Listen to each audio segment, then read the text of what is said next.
Je m'appelle Nicolas Mouflet, je suis antiquaire au Puce à Paris, à Saint-Ouen, et je suis le propriétaire du tableau qui est derrière nous, ce tableau de Sem pour les champagnes Heidsieck, Monopole.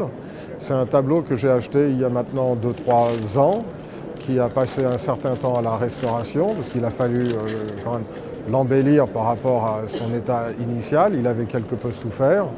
Là, il a retrouvé son éclat d'origine, si je puis dire. C'est un ami, un de mes collègues, qui est venu me voir, parce que moi je suis spécialisé dans tout ce qui est l'estampe et l'affiche, et donc l'affiche publicitaire, on va dire de la fin du 19e jusqu'aux années 50. Et il m'a dit, écoute Nicolas, j'ai trouvé ce super beau tableau, c'est vachement intéressant, je pense que c'est quelque chose qui te plairait. Lui, il m'a raconté un peu l'histoire du tableau. Il pense que c'est un tableau qui était pendant très longtemps dans les caves justement de la maison Heidsieck, parce qu'en dessous il y avait avant 2 bandeaux où il y avait marqué « Visiter nos caves » en français et en anglais, ce qui est amusant aussi, parce que c'est se dire que les Anglais faisaient déjà du tourisme en automobile pour acheter du champagne à la fin des années 20, ce qui est quand même surprenant. Ça fait partie justement des belles découvertes qu'on peut avoir quand on est, on va dire, antiquaire, commerçant dans le milieu de l'art. Comment les antiquaires et les experts travaillent ensemble. Alors déjà, il faut savoir que les experts sont souvent issus de la profession des antiquaires. Donc quelque part, on est les doigts de la même main. En quelques mots, vous partez d'un tableau sur lequel un certain nombre d'éléments tentent à faire penser qu'il est de tel auteur.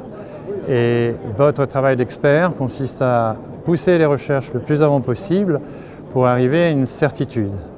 Sachant que l'expert ne délivrera de certificat la plupart du temps que quand il aura les éléments irréfutables qui lui permettent de dire ce tableau est d'un tel ou n'est pas d'un tel. Donc là, vous vous trouvez devant un tableau qui a été peint dans les années 20 par Sem.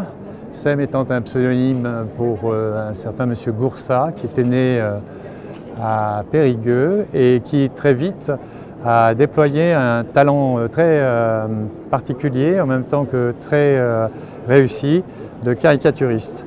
Il était essentiellement portraitiste. Son talent s'exerçait essentiellement à partir des traits de caractère, des traits psychologiques des gens et du monde qu'il côtoyait à l'époque. Et là, vous avez affaire donc à un monsieur en tenue qui est en train de vous présenter une bouteille de champagne. L'œuvre a probablement été le fruit de la rencontre entre ce producteur de champagne et Sem. La réussite est là.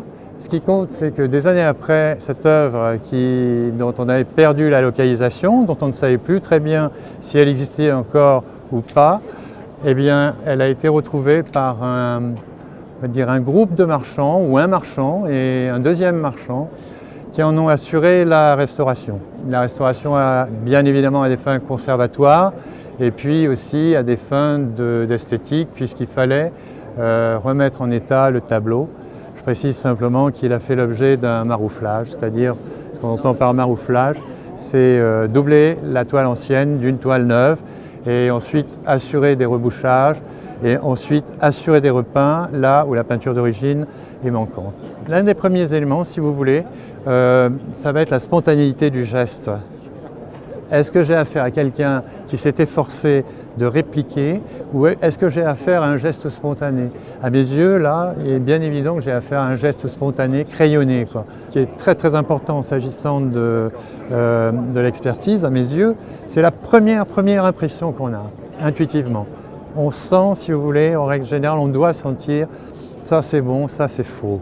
Il y a un autre élément, bien sûr, c'est est-ce que ça correspond à ce qu'on connaît stylistiquement de sa production.